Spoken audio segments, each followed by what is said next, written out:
ಜಾಸ್ತಿ ಬಿಸಿಲಿದ್ರೆ don't care ಮಾಡಬೇಡಿ, ಸ್ವಲ್ಪ ಕೇರ್ ತಗೊಳ್ಳಿ. ನೋಡಿ ಏನಾಗುತ್ತೆ, 37 ಡಿಗ್ರಿ ಇದ್ದರೆ ಮನುಷ್ಯನ ದೇಹದ ಉಷ್ಣತೆ ಏನಾಗುತ್ತೆ ಅಂತಂದರೆ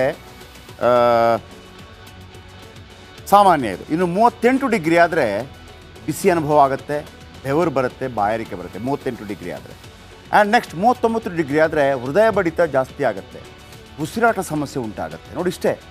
40 ಡಿಗ್ರಿ ಆದರೆ ಕಿಡ್ನಿ ಮೇಲೆ ಒತ್ತಡ ಬೀರುತ್ತೆ, ತಲೆ ತಿರುಗುತ್ತೆ, ಬೆವರಿಕೆ ಉಂಟಾಗುತ್ತೆ. 41 ಡಿಗ್ರಿ ಆದರೆ ಸ್ನಾಯು ಸೆಳೆತ, ಒಂದು ರೀತಿಯಲ್ಲಿ ಗೊಂದಲ, ಆಯಾಸ, ಆಕಳಿಕೆ ಆಗ್ತಾ ಇರುತ್ತೆ. 42 ಡಿಗ್ರಿ ಆದರೆ ಗೊಂದಲ ಹೆಚ್ಚಾಗುತ್ತೆ, ಮೂರ್ಛೆ ಹೋಗ್ತಾರೆ ಕೆಲವರು. 43 ಡಿಗ್ರಿ ಆದರೆ ಮೆದುಳಿಗೆ ಹಾನಿಯಾಗುತ್ತೆ, ಹಾರ್ಟ್ ಅಟ್ಯಾಕ್ ಆಗುವಂಥ ಸಾಧ್ಯತೆ ಇದೆ. 44 ಡಿಗ್ರಿ ಆದರೆ ಸಾವು ಸಂಭವಿಸ್ತದೆ. ನಾವು ರಾಯಚೂರು ಭಾಗದಲ್ಲೆಲ್ಲ 44 ಡಿಗ್ರಿ ನೋಡ್ತೀವಿ. ಕೆಲವರು ಮ್ಯಾನೇಜ್ ಮಾಡ್ತಾರೆ. ಈಗ ಮೊನ್ನೆ ರಾಹುಲ್ ಗಾಂಧಿಯವ್ರ ತಲೆಗೆ ಹಿಂಗೆ ನೀರು ಹಾಕ್ಕೊಂಡ್ರಲ್ಲ, ಹಂಗೆ ಹಾಕ್ಕೊಂಡ್ರು ಪರವಾಗಿಲ್ಲ. ಟೀಕೆ ಟಿಪ್ಪಣಿ ಬೇರೆ. ಆ ಬಿಸಿಯನ್ನು ಕಡಿಮೆ ಮಾಡ್ತಾ ಇರಬೇಕು, ತಲೆ ಮೇಲೆ ಏನಾದರೂ ಒಂದು ಆಗ್ತಾ ಇರಬೇಕು. ದಯವಿಟ್ಟು ನಿಮ್ಮ ಆರೋಗ್ಯವನ್ನು ಕಾಪಾಡ್ಕೊಳ್ಳಿ. ಬಿಸಿಲು ಜಾಸ್ತಿ ಆಗಿದೆ ಅಂತ ಅಂದ್ಬಿಟ್ಟು ಸ್ಟೀಲ್ ಬಾಡಿ ಇದೆಲ್ಲ ಹೋಗಬೇಡಿ, ಎಲ್ಲ ಮೆಲ್ಟ್ ಆಗಿಬಿಡ್ತದೆ. ಓಕೆ, ಇದು ಇವತ್ತಿನ ಕರ್ನಾಟಕ ಪ್ರೈಮ್ ಟೈಮ್. ನಾಳೆ ಇದೇ ಸಮಯಕ್ಕೆ ಮತ್ತೆ ಭೇಟಿಯಾಗೋಣ. ಲೋಕ ಸಮಸ್ತ ಸುಖಿನೋ ಭವಂತು. ರಿಪಬ್ಲಿಕ್ ಕನ್ನಡ ಇದು ನಿಮ್ಮ ಧ್ವನಿ. ನಾಳೆ ಬೆಳಿಗ್ಗೆ 9 ಗಂಟೆಗೆ ಬಿಗ್ ಮಾರ್ನಿಂಗಲ್ಲೂ ಜಾಯ್ನ್ ಆಗ್ತೀನಿ. ದೇಶದ ಅತಿ ದೊಡ್ಡ ನೆಟ್ವರ್ಕ್ ನಿಂದ ಮೆಗಾ ಕವರೇಜ್. ದೇಶದ ಮತದಾರನ ಆದೇಶ ಎನ್ಡಿಎಗ ಇಂಡಿ ಒಕ್ಕೂಟಕ್ಕ. ಲೋಕ ಅಖಾಡದಲ್ಲಿ ಗೆಲ್ಲೋದ್ಯಾರು ಸೋಲೋದ್ಯಾರು. ಕರುನಾಡಿನ 28 ಕ್ಷೇತ್ರಗಳ ನಿಖರ ಫಲಿತಾಂಶ. ಫಾಸ್ಟ್ ರಿಸಲ್ಟ್, ಪಕ್ಕಾ result. Number 1 election team, number 1 network, number 1 coverage.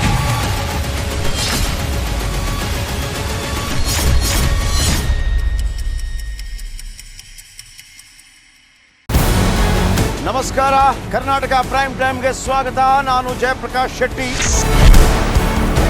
ಇಡೀ ಕರ್ನಾಡು ಇವತ್ತು ರೆಬೆಲ್ ಆಗಿ ನಿಂತಿದೆ. ಈ ಹಗರಣಗಳನ್ನು ಸದನದಲ್ಲಿ ಪ್ರಸ್ತಾಪ ಮಾಡಲು ಕೂಡ ಕಾಂಗ್ರೆಸ್ ಹಿಂದೇಟು ಹಾಕಿದ್ದೇಕೆ? ನಿಮ್ಗೆ ಸಂಬಳ ಅದಕ್ಕೆ, ನಿಮಗೆ ವಾಹನ ಅದಕ್ಕೆ, ನಿಮಗೆ ವೆಪನ್ ಅದಕ್ಕೆ. ನೀವು ಅದನ್ನು ಸೆರೆ ಹಿಡಿಬೇಕಾಗಿತ್ತು. ನೀವು ವಿದ್ಯುತ್ ಬರ ಇದೆ ಅಂತ ಹೇಳ್ತಾ ಇದ್ದೀರಿ, ಎಲ್ಲಿ ಬರ ಇದೆ ನೀವು ಹೇಳಬೇಕು. ಪಾಕಿಸ್ತಾನ್ ಆಕ್ಯುಪೈಡ್ ಕಾಶ್ಮೀರ್ ಅದು ಎಂದೆಂದಿಗೂ ನಮ್ಮದು. 40 ಮೆಷಿನ್ಗಳು ತಂದಿತ್ತು ನೋಟ್ ಎಣಿಸುವುದಕ್ಕೆ, ಅದೇ ಹಾಳಾಯಿತು. ಮಥುರಾದ ಗಲಾಟೆ ಇದೆಯಲ್ಲ, ಅದು ಸ್ಥಳೀಯವಾಗಿ ಕೂತು ಪರಿಹರಿಸಬಹುದಾದಂಥ ಕಾನೂನಿದೆ. ಅದು ಗ್ಯಾರಂಟಿ ಯೋಜನೆಯಿಂದ ನಷ್ಟ ಆಗಿದೆ, ಲಾಭ ಆಗಿದೆ, ದಯವಿಟ್ಟು ಹೇಳಿ.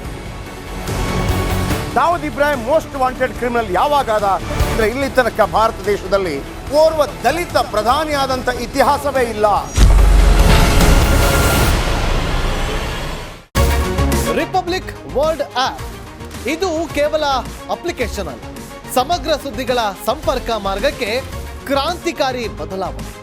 ರಿಪಬ್ಲಿಕ್ ವರ್ಲ್ಡ್ ಆಪ್ ಕೇವಲ ಸುದ್ದಿ ಅಪ್ಲಿಕೇಶನ್ ಅನ್ನ ಪರಿಚಯ ಮಾಡ್ತಾ ಇಲ್ಲ, ಬದಲಾಗಿ ಡಿಜಿಟಲ್ ಸುದ್ದಿ ಬಳಕೆಯ ಹೊಸ ಯುಗಕ್ಕೆ ನಾಂದಿ ಹಾಡ್ತಾ ಇದೆ. ಇದೊಂದು ಬ್ರೇಕಿಂಗ್ ನ್ಯೂಸ್, ಪ್ರಭಾವಶಾಲಿ ಕಾರ್ಯಕ್ರಮಗಳಿಗೆ ಗಟ್ಟಿಯಾದ ವೇದಿಕೆ. ರಿಪಬ್ಲಿಕ್ ವರ್ಲ್ಡ್ ಅಪ್ಲಿಕೇಶನ್ ಈಗ ಲೈವ್ ಆಗಿದೆ. ಗೂಗಲ್ ಪ್ಲೇ ಸ್ಟೋರ್ ಮತ್ತು ಆಪಲ್ ಆಪ್ ಸ್ಟೋರ್ ಎರಡರಲ್ಲೂ ಲಭ್ಯವಿದೆ. ಈಗಲೇ ಡೌನ್ಲೋಡ್ ಮಾಡಿ.